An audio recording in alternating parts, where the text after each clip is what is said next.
뉴스야 시작합니다. 정치부 김정우 기자 나와 있습니다. 첫 번째 물음표부터 보죠. 네, 첫 번째 물음표는 박지원의 영웅적 결단으로 하겠습니다. 예, 이제 박지원 국정원장 후보자 청문회를 앞두고 있는데 과거 발언 중에 좀 예상치 못했던 것들이 논란이 되고 있죠. 예, 전두환 전 대통령을 향해서 영웅적 결단이라고 칭송을 했었는데요. 1982년간 KBS 인터뷰에서 한 말이라는데 내용은 이렇습니다. 한국에는 전두환 대통령과 같은 지도자가 필요하며 12.12와 5.18은 영웅적 결단이었다. 이런 내용입니다. 국회 정부의 야당 간사인 통합당 하태경 의원이 최근 이 문제를 거론해서 논란이 됐고요.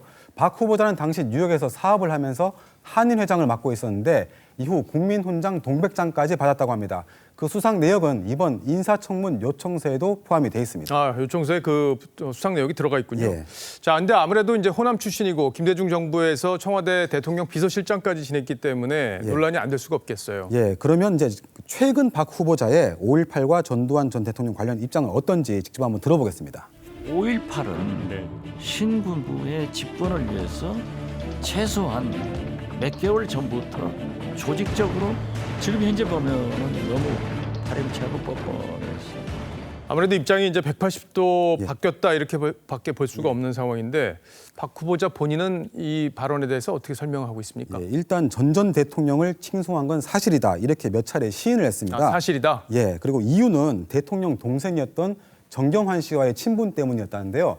결국 이후에 미국을 찾은 김대중 전 대통령을 만났을 때 무릎을 꿇고 눈물을 쏟으면서 과거를 반성했다고 이렇게 증언한 바 있습니다. 정치인들이 이제 과거와 현재의 발언들이 달라지는 경우가 종종 있는데 근데 5.18의 경우에는 이게 정치 철학과 근본적으로 맥이 다 있는 부분이기 때문에 입장이 달라질 수 있다. 이게 선뜻 이해가 가지는 않습니다. 예, 그래서 이제 하태경 의원은 과거 북한 장성택 수청 당시에 박 후보자가 김정은 위원장에 대해서 늠름하다 이런 표현으로 설명했다면서 독재자 찬양 전문가 아니냐 이렇게 공세를 했는데 청문회에서도 아마 이게 거론될 걸로 보입니다. 예, 근데 과거에 이제 북한이 미사일을 발사했을 때 김정은 위원장을 또 비판한 목소리도 냈었기 때문에 또 북한 측으로도 그래서 이제 여러 가지 말을 들은 분이기 때문에 이번 청문회에서 어떤 논란이 계속 이어질지 지켜봐야겠습니다. 예, 그런데 거기에다가 지금 두 딸이 현재 미국 국적으로 지금 확인됐는데요.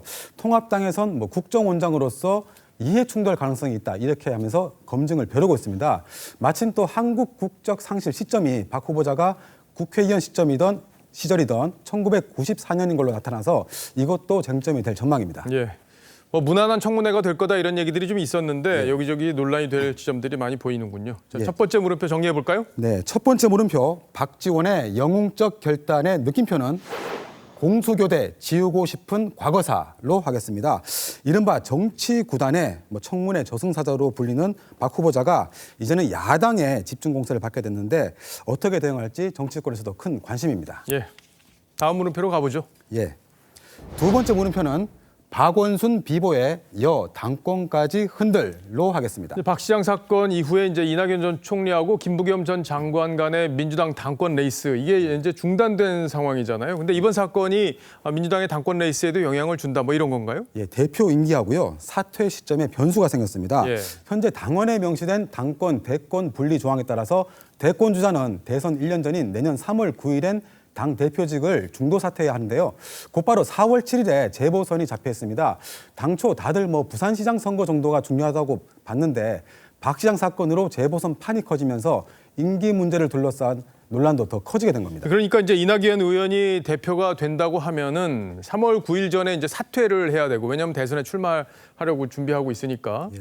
그런데 그렇게 될 경우에는 지도부에 공백이 생기고 그 공백 상태로 재보궐을 치르는 게 부담스럽다. 그런 건데 자 그렇다면 김부겸 전 의원의 경우에는 2년 임기를 다 지키겠다고 했잖아요. 그럼 좀 상대적으로 유리한 분위기로 흐르고 있는 건가요? 네, 그래서인지 아마 김부겸 전 의원은 각을 더 세우고 있고요. 이낙연 의원은 좀 방어를 하는 입장인데 두 사람 이야기를 차례로 한번 들어보겠습니다. 재보궐선거가 정말 여기저기서 큰 게 열릴 가능성이 커졌지 않습니까? 네. 말하자면 지휘를 해야 하는데 현재로서는 당헌 당규를 그대로 지켜야지. 임기도 그대로 존중돼야 되고 뭐 당권 경쟁은 그렇고 이번에 이제 박원순 시장 비보와 관련해서 민주당 당원에 이제 그런 게 있잖아요. 중대한 범죄나 중대한 사건에 연루돼서 낙마해서 공석이 돼서 재보궐을 치를 경우에는 공천을 하지 않는다 뭐 이런 규정이 있는데 서울시장 선거, 재보궐 선거에도 이게 적용이 될까요? 네, 그래서 지금 일단 민주당은 정확히 보면 보궐선거 규칙 사유가 자당의 공직자에 있으면 후보자 추천을 뭐 안 한다는 취지의 당헌 규정이 있습니다. 그래서 성추행 사건으로 공석이 된 부산시장 보선에 후보를 넣을지 여부를 두고 논란이 큰 상황인데 자칫하면 이번 박 시장 사건으로 서울시장 후보까지 못 내는 거 아니냐 이런 얘기도 지금 나오고 있습니다. 그래서 민주당 입장에서는 대선 직전 열리는 서울시 재보선을 절대 포기할 수 없기 때문에 박 시장 사건에 대한 그런 대응도 아주 신중할 수밖에 없다는 그런 분석도 나오고 있습니다. 예, 뭐 후보를 안 내는 상황 거기까지 갈지는 잘 모르겠는데 예. 자, 두 번째 물음표도 정리해 보죠. 네, 두 번째 물음표. 박원순 비보의 여 당권까지 흔들의 느낌표는 4월 재보선도 대선 전초전으로 이렇게 하겠습니다. 예. 그 내년 재보선판이 이 정도로 커질 줄은 그 누구도 예상을 못했을 겁니다. 그래서 한번 골라봤습니다. 예, 뭐 전체 유권자의 절반 이상이 내년 재보궐에 투표할 수도 있다. 뭐 이런 얘기가 나오고 있으니까요. 한번 지켜보도록 하죠. 예. 잘 들었습니다. 지금까지 김정우 기자였습니다.